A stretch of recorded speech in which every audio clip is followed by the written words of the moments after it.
তিনটা ছেলে যারা হিন্দুর থেকে মুসলমান হইবে সবাই আলহামদুলিল্লাহ। দাঁড়াও, তোমরা সবাই দাঁড়াও, দাঁড়াও, ওদিকে ফেরো।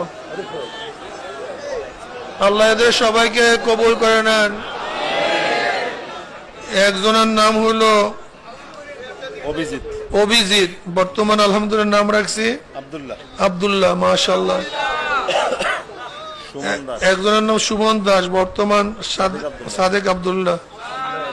আর একজনের নাম হলো পূর্বের নাম সজীব বড়ল, এখন আব্দুল্লাহ আল মুমিন, মাশাআল্লাহ। পড়েন, সবাই থেকে আসেন, সামনে আসো। পড়েন কালেমা তাইয়্যিব, লা ইলাহা ইল্লাল্লাহ মুহাম্মাদুর রাসূলুল্লাহ, কালেমা শাহাদাত, আশহাদু আল্লা ইলাহা ইল্লাল্লাহ ওয়াহদাহু লা শারীকা লাহু ওয়া আশহাদু আন্না মুহাম্মাদান আবদুহু ওয়া রাসূলুহু।